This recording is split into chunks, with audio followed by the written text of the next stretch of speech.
What happens when Hollywood's brightest stars fall from the sky?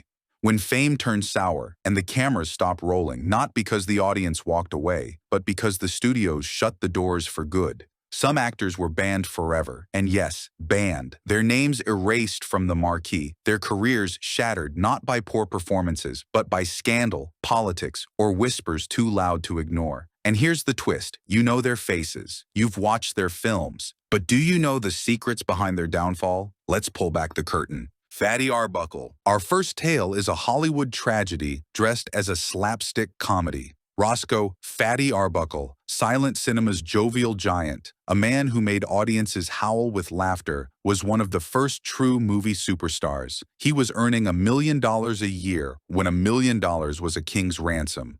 Arbuckle didn't just star in comedies, he defined them. And then, with one scandal, it was all gone. In 1921, Arbuckle attended a party at a San Francisco hotel. A young actress named Virginia Rappe fell ill, and the press exploded with speculation. The case spiraled into one of the most infamous trials in Hollywood history. Arbuckle faced accusations of manslaughter not once, but 3 times. Each time, the court found him not guilty. The final jury even issued an apology, declaring he should never have been accused at all. But here's the catch. Hollywood had already made up its mind. The studios, terrified of public backlash, banned Arbuckle's films. Did you know his movies were literally pulled from theaters across the country? Audiences who once adored him never saw him again on the big screen. Arbuckle, once the king of comedy, became a ghost in his own industry. His downfall wasn't about evidence, it was about perception. In the eyes of the public, he was guilty forever, regardless of what the jury said. He tried to stage a comeback in the 1930s, directing under a pseudonym, but the magic was gone. Arbuckle's story is the blueprint for Hollywood's unforgiving memory. Acquitted in court, but convicted in reputation. His name faded, his films vanished, but his scandal cast the first long shadow over the movie industry. And in that shadow, Hollywood learned a lesson. Stardom could be revoked in an instant. Charlie Chaplin. Charlie Chaplin, the little tramp with the bowler hat and cane. The man whose walk could make the whole world laugh without a single word. Chaplin wasn't just a star, he was the star.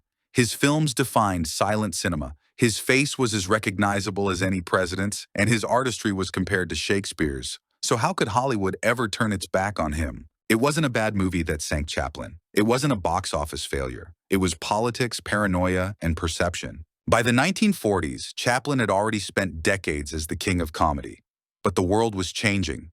America was gripped by Cold War fears, whispers of communism, and the shadow of the House Un-American Activities Committee. Chaplin, outspoken and unafraid, didn't keep his opinions to himself. He made speeches about peace, about labor, about unity, words that, in a tense political climate, sounded suspicious to the wrong ears. And then came the headlines. His messy personal life became tabloid fuel, and government officials began to see him not as an entertainer, but as a problem. In 1952, while Chaplin was traveling to Europe for the premiere of his film Limelight, the U.S. government made its move. His re-entry permit was revoked. Chaplin, America's most beloved clown, wasn't allowed back in. Just like that, he was exiled.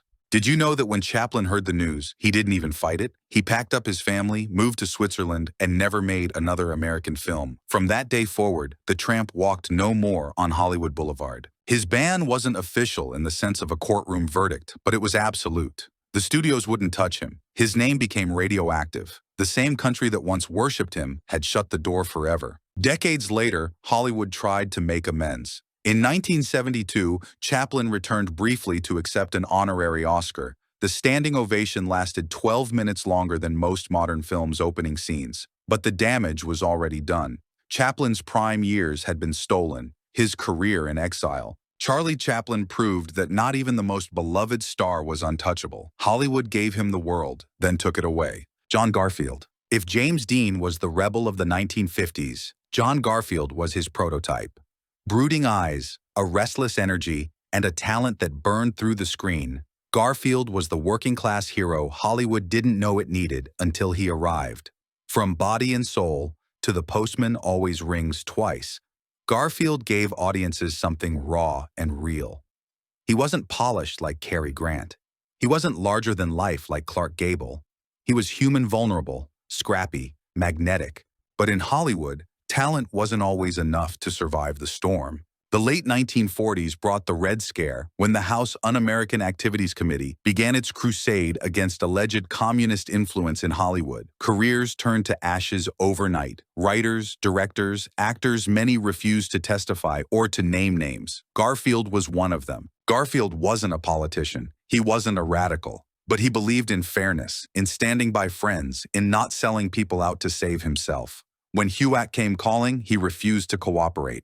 That refusal sealed his fate. Did you know Garfield's studio contracts dried up almost instantly after his testimony? He had been one of Warner Brothers' biggest stars, but suddenly no major studio would touch him. The blacklist didn't come with a courtroom sentence, it was worse. It was silence. Phones stopped ringing. Offers disappeared. Overnight, Garfield went from headlining pictures to being unemployable. The pressure was immense. Garfield was only in his late 30s, still at the height of his abilities, but Hollywood had branded him untouchable. Friends drifted away, afraid of guilt by association. Reporters hounded him. The industry that once cheered him had turned its back. In 1952, Garfield's story reached a tragic end. Just 39 years old, he was found dead of a heart attack. Many believed the stress, the pressure, and the heartbreak of exile had contributed to his early death. He didn't live to see the blacklist crumble or to reclaim his place in Hollywood's pantheon. Garfield's story is one of the blacklist's most haunting legacies. Not a man destroyed by poor choices or fading talent, but by silence, suspicion, and fear. Hollywood had a rising star on its hands, and it chose to snuff him out.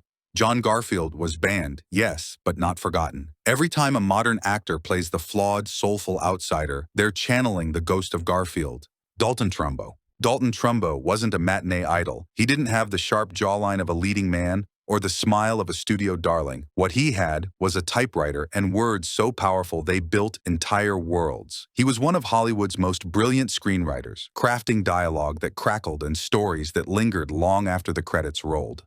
Kitty Foyle, 30 Seconds Over Tokyo, A Guy Named Joe.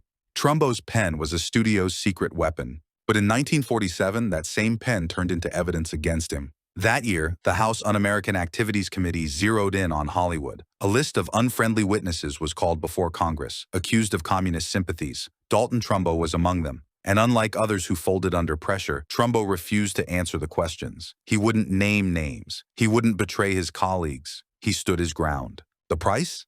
His career. He was sentenced to prison for contempt of Congress, and when he emerged, the studios shut their doors. His name was toxic. His reputation branded with one word: blacklist. Did you know Trumbo still kept writing only in secret? For over a decade, some of Hollywood's most acclaimed films carried false credits, hiding his authorship. Roman Holiday, the Audrey Hepburn classic that won Best Story, was written by Trumbo, but the Oscar went to a front. The Brave One won him another Academy Award, but once again, he couldn't claim it. He was the ghostwriter of Hollywood, his genius erased from the spotlight. And yet Trumbo's defiance slowly turned him into a symbol. His persistence exposed the absurdity of the blacklist. By the 1960s, cracks began to show. In 1960, Kirk Douglas insisted Trumbo's name appear on Spartacus. Otto Preminger followed suit with Exodus. Suddenly, the exile was over. Dalton Trumbo was back, and the blacklist began to crumble in his wake. Trumbo's story is more than the tale of one man. It's the story of Hollywood's darkest chapter, when fear rewrote credits and silence was forced at the gunpoint of politics. But Trumbo proved something timeless. You can blacklist a name, but you can't blacklist talent. Mel Gibson. Mel Gibson wasn't just a movie star. He was a juggernaut. Mad Max, Lethal Weapon, and Braveheart defined action, drama, and even historical epics. By the mid-1990s, Gibson was one of the most bankable stars alive. A man who could headline billion-dollar franchises and direct films that won Oscars. He wasn't just in Hollywood, he was on top of it. But Hollywood loves a rise almost as much as it loves a fall, and Gibson's fall was spectacular. The trouble began in the 2000s. Off-screen behavior started making more headlines than his films. Arrests, ugly outbursts, and recordings that spread across the media painted a picture of a man unraveling. Gibson's charisma on screen, the charm, the twinkle in the eye vanished in public perception. Suddenly, he wasn't Martin Riggs, the daring cop from Lethal Weapon. He was chaos, controversy, and scandal in human form. Did you know studios actually pulled projects off the table the moment his name was mentioned?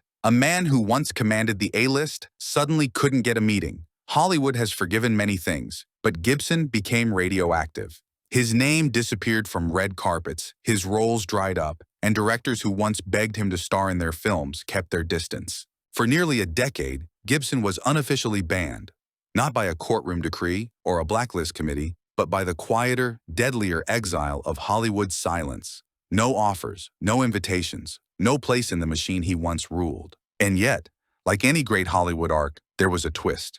Slowly, after years in the shadows, Gibson began to claw back. Independent projects, small roles, and finally, in 2016, Hacksaw Ridge. Directed by Gibson, the film won critical acclaim and multiple Oscars, signaling at least partially that the industry was willing to let him peek back into the light. Still, the shadow lingers. Gibson will never be the unstoppable force he once was. His name remains a cautionary tale, a reminder that in modern Hollywood, stardom isn't just about talent, it's about reputation. Mel Gibson's story is both classic and contemporary. The star who had it all, lost it all, and fought to climb back, never fully forgiven, but never fully forgotten. Mo'Nique. In 2009, Mo'Nique stood on the biggest stage in Hollywood, clutching an Academy Award for Precious. Her performance as Mary Lee Johnston was raw, fearless, unforgettable, the kind of role that carves a place in film history. That night, she wasn't just a comedian turned actress. She was the star who had conquered Hollywood's highest mountain. But what should have been a launch pad turned into a trapdoor. Because within months, Mo'Nique claimed she was being shut out, blackballed, silenced, punished for not playing by Hollywood's rules. The controversy began when Mo'Nique refused to campaign for her Oscar. Studios expect their contenders to wine, dine, and appear on endless red carpets during award season. Mo'Nique didn't. She said she had already done her job on screen. She wasn't about to work for free off-screen. The industry didn't like that answer. Did you know Lee Daniels, one of the producers of Precious, later admitted he believed Mo'Nique had been blackballed for her refusal to play along? She herself has spoken openly about it, saying powerful executives branded her difficult and quietly warned others not to hire her. In the years that followed, offers evaporated. While other Oscar winners cashed in on their newfound prestige, Mo'Nique was left waiting by the phone. She returned to stand-up comedy, spoke out publicly about her treatment, and waged a very different battle, one not on the big screen but against the system itself. The irony is pure Hollywood noir. The very night that crowned her queen was the night the kingdom locked her out. And yet, Mo'Nique hasn't gone quietly into obscurity. She's fought back, naming names, demanding fairness, and pointing a spotlight on the industry's shadowy politics. Slowly, she's returned to Netflix specials, independent films, and new projects that prove her talent never faded. But the wound remains. The lesson still burns. In Hollywood, winning the biggest prize doesn't always mean winning the game. Mo'Nique's story is a modern echo of the blacklist era, a reminder that exile doesn't always come in the form of government hearings or courtroom decrees. Sometimes it's just a whisper, a phone call, a quiet agreement that a star is no longer welcome. Rose McGowan. Hollywood has always loved rebels, but it doesn't always love whistleblowers, and no modern name proves that more than Rose McGowan. In the late 1990s, McGowan was a rising star, edgy, magnetic, and fearless. From Scream to Jawbreaker, she brought a sharpness to every role. She wasn't a cookie-cutter ingenue. She was bold, darkly glamorous, and utterly unforgettable. By the early 2000s, with Charmed making her a household name, Rose seemed destined for long-term stardom. But behind the glitz, she was living a different story, a story of silence, power, and payback. McGowan became one of the first major Hollywood figures to publicly challenge the culture of abuse that had simmered in the shadows for decades. She called out executives, spoke truth to power, and refused to follow the script the industry wrote for its stars. Did you know she revealed that after her public accusations, offers all but disappeared? Casting directors stopped calling. Studio doors slammed shut. Roles that once would have been hers were suddenly unavailable. She has said plainly she was blacklisted, not by official decree, but by the whisper network of executives who decided she was too dangerous, too outspoken, too unwilling to play nice. Her exile wasn't just professional, it was personal. She became the face of resistance, a lightning rod for controversy. Some hailed her bravery, others branded her as difficult or unstable. The media feasted, the studios recoiled, and Rose McGowan became a Hollywood ghost long before her time. And yet, like every noir heroine worth her salt, she refused to vanish. She wrote a memoir, directed an independent film, and transformed herself into an activist whose voice was louder outside the system than it ever could have been within it. Rose McGowan may never return to the red carpets that once crowned her. But in refusing to stay silent, she did something rarer. She tore down the curtain. Hollywood closed its doors, but history opened another one. And in the long arc of time, that might be the greater role. Her story isn't about losing Hollywood, it's about defying it. Megan Fox. Hollywood has a habit of crowning the next big thing, and then, just as quickly, casting them aside. Few stories show this cycle better than Megan Fox's. In the mid-2000s, Fox was everywhere. Transformers had made her a global superstar practically overnight. Magazine covers, red carpets, talk shows. Megan wasn't just Hollywood's newest starlet. She was the face of a billion-dollar franchise. With her sharp wit and striking looks, she seemed unstoppable. But Hollywood doesn't just thrive on beauty, it thrives on control, and Fox wasn't interested in playing the obedient ingenue. During the production of Transformers: Revenge of the Fallen, Fox openly criticized director Michael Bay, comparing his working style to a notorious dictator. The comment spread like wildfire. The reaction, swift and brutal. When Transformers 3 was announced, Fox was dropped from the franchise without ceremony. The official word was creative differences. The truth was simpler. Fox had spoken out, and Hollywood had closed ranks against her. Did you know Steven Spielberg himself reportedly pushed for her firing after the remarks? The power behind the camera was stronger than the star in front of it. Fox went from the hottest name in Hollywood to a cautionary tale almost overnight. In the years that followed, offers dwindled. She was typecast in small-budget films, sidelined from A-list projects, and labeled as difficult. Her exile wasn't about talent, it was about defiance. And yet, like every noir character worth remembering, Fox refused to disappear. Slowly, she rebuilt. She took roles in indie films, leaned into self-parody, and later found a new audience through projects like Teenage Mutant Ninja Turtles. She also became a voice for younger actors, warning them of the system's double standards. Megan Fox's story is less about failure and more about punishment. She was punished for speaking out, for stepping out of line in an industry that thrives on silence. But time has shifted. A new generation sees her not as the starlet who fell, but as the actress who dared to speak when Hollywood wanted her quiet. Megan Fox may never reclaim the crown she once wore, but she's proven something just as powerful. You can survive exile and come back on your own terms. Isaiah Washington. In the early 2000s, Grey's Anatomy was television gold. Every actor on that set seemed destined for stardom, and among them was Isaiah Washington, the man who brought Dr. Preston Burke to life. Brilliant, driven, complicated, Washington's character was a fan favorite. Off-screen, it seemed his career was just as unstoppable. But in Hollywood, it only takes one moment to turn applause into silence. In 2006, reports emerged of an on-set clash between Washington and fellow cast members. Tempers flared, words were exchanged, and a slur used in anger became the headline that would haunt him. Though he apologized publicly, the damage was done. By season 3, Washington was written out of the show. The message was clear. His time in the spotlight was over. Did you know Washington claimed later that he was blacklisted not just by the show, but by Hollywood at large? Producers stopped calling, casting directors avoided his name, and the man who once headlined one of TV's biggest dramas was suddenly a ghost in his own industry. His exile was swift and merciless. One moment, he was walking red carpets, signing autographs, and talking about awards. Next, he was scrambling for independent projects and guest spots, far from the mainstream stage he once commanded.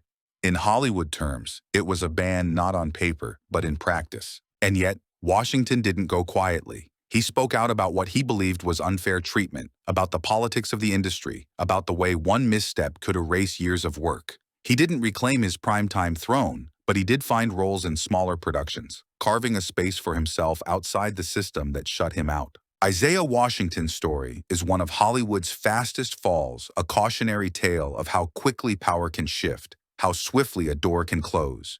In the golden glow of Tinseltown, reputations aren't just fragile, they're breakable. And once broken, they're rarely repaired. For Washington, the ban wasn't just about what he said, it was about Hollywood deciding he no longer belonged. And in Hollywood, that decision is often final. Winona Ryder. Few stars embodied the 1990s like Winona Ryder. With her wide-eyed vulnerability in Edward Scissorhands, her gothic edge in Beetlejuice, and her raw intensity in Girl, Interrupted, she was the decade's indie queen. Directors adored her, audiences related to her, and Hollywood seemed certain she'd shine for decades. But then, in one surreal moment, her career flatlined. It was 2001, and Ryder was caught shoplifting from Saks Fifth Avenue in Beverly Hills. Not a plotline from one of her quirky dramas, real life. The image of America's darling leaving a luxury store in handcuffs sent shockwaves through the industry. The tabloids feasted, the jokes wrote themselves, and suddenly the actress, who had been a critical darling, was now a punchline. Did you know her trial was covered like a blockbuster premiere, complete with camera crews, packed galleries, and endless punditry? Ryder was convicted of felony grand theft, given probation, community service, and ordered to pay fines. But her harshest punishment wasn't legal, it was Hollywood itself. Studios distanced themselves immediately. Projects evaporated. Directors who once fought to cast her quietly looked elsewhere. The actress, who had been nominated for 2 Oscars, was suddenly untouchable. For nearly a decade, Winona Ryder was effectively banned, not by decree, but by silence. Her exile became one of Hollywood's strangest stories. A-list star erased over one mistake, her name whispered in the past tense. While others recovered from far worse, Ryder's career vanished in an instant. But here's the twist. Like any great noir tale, there was a comeback. In 2016, Ryder reemerged in Stranger Things. Older, wiser, but with the same haunted magnetism that had defined her early career, she reminded audiences why they fell in love with her in the first place. The show became a global hit, and suddenly, the once-banned actress was back in the spotlight. Winona Ryder's saga is Hollywood at its most unforgiving and its most forgiving. The starlet cast out, the star reborn. A reminder that in this town, exile can be permanent or sometimes just a long intermission. So, there it is, 10 stars who learned the hard way that Hollywood doesn't hand out second chances easily. One day you're the toast of Tinseltown, the next you're erased from the marquee. Arbuckle, Chaplin, Garfield, Ryder, and Fox, each different story. But the lesson is the same. Fame is fragile, and exile is only one scandal away. Which of these tales shocked you the most? Drop your answer below, hit like, and subscribe, because in Hollywood, the real drama always plays off screen. And I'll be here to tell you every shadowed secret.